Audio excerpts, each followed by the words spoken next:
चंडीगढ़ से एक खबर दे रहे हैं। हरियाणा के कृषि मंत्री जेपी दलाल से खास बातचीत की गई खबर अभी तक की तरफ से, और इस मौके पर खबर अभी तक से जेपी दलाल ने तमाम बातें करते हुए कहा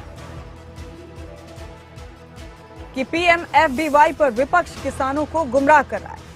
विधानसभा में जो अपनी बात रखी गई थी उसी को लेकर उन्होंने तमाम बातें कही। बीमा योजना किसानों के लिए स्वैच्छिक है। कुछ नेता किसानों को सदन में झूठ बोलकर गुमराह करते हैं। बाढ़ से प्रभावित किसानों को भी मुआवजा मिलेगा। उन्होंने भी कहा कि बाजरे की खराब फसल का भी किसानों को मुआवजा मिलेगा। सुनते उन्होंने क्या कुछ कहा इस बातचीत में। किसानों का मुद्दा हरियाणा की सियासत में हमेशा छाया रहता है। 3 दिन का हरियाणा विधानसभा का मानसून सत्र था।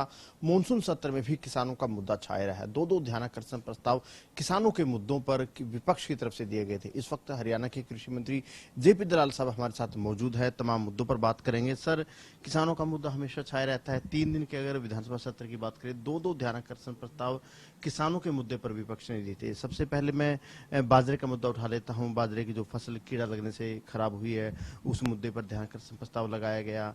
अब किस तरीके से किसानों को आने वाले दिनों में जो फसलें खराब हुई है, किस तरीके से मुआवजा वगैरह मिलेगा? देखिए, ये अच्छी बात है कि विधानसभा में भी बाहर भी विपक्ष जो है किसानों के ऊपर चर्चा करना चाहता है, और उनको आज पता चल गया है कि उन्होंने अपने वक्त में किसानों के साथ भेदभाव किया, किसानों का जो हक है वो नहीं दिया, और इसीलिए आज वो किसानों की बात उठाते हैं। हमारी सरकार आने के बाद जितनी योजनाएं आई हैं वो किसान केंद्रित हैं। किसानों के हित में बहुत सारी योजनाएं हम लेके आए हैं, और जब हम किसानों के बारे में बताते हैं कि हमने क्या क्या किया है, तो शोर शराबा करके हमारी बात को दबाने की कोशिश करते हैं।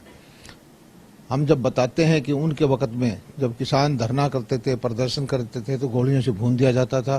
पिछली सरकारों में क्या हुआ था, हमने किसानों के लिए जो काम किए हैं उतने काम पहले कभी नहीं हुए, और उसी का परिणाम ये है कि किसान हमारे नीतियों से प्रभावित हैं, हमारी योजनाओं का समर्थन करते हैं, और विपक्ष जो है मुद्दे को हथियाने के लिए आवाज उठाता है। फसल के मुद्दे की अगर बात करें, जो बाजरे की फसल खराब हुई है कीड़ा लगने की वजह से, नहीं, बाजरे की इस बार पहली बार ऐसी बीमारी आई है महेंद्रगढ़ नारनौल साइड में कि जड़ से लेकर के पके हुई फसल में बीमारी चलेगी, और जब फसल पकी होती है तो दवाई का छिड़काव भी हमारे एचओ ने कहा है कि नहीं करना चाहिए, क्योंकि फसल जहरीली हो जाएगी।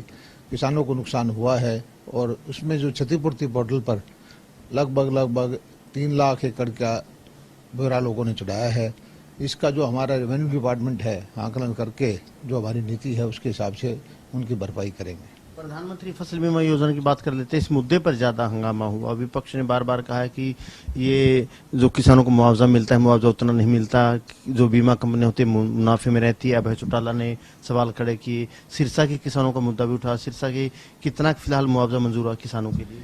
देखिए, जब से फसल बीमा योजना 2016 से आई है, तभी से विपक्षी पार्टियों ने इसके बारे में भ्रामक प्रचार करना शुरू किया। कहा कि इससे सेठ साहूकार बन जाएंगे, कंपनियां बन जाएंगी, किसान मारा जाएगा, और उन्होंने पूरी कोशिश की कि किसान इस योजना का लाभ ना उठाएं।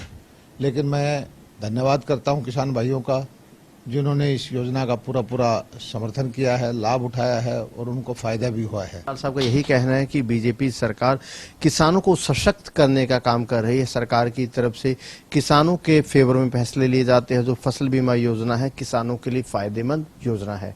कैमरामैन शरद के साथ अनिल मोर, खबरें अभी तक, चंडीगढ़।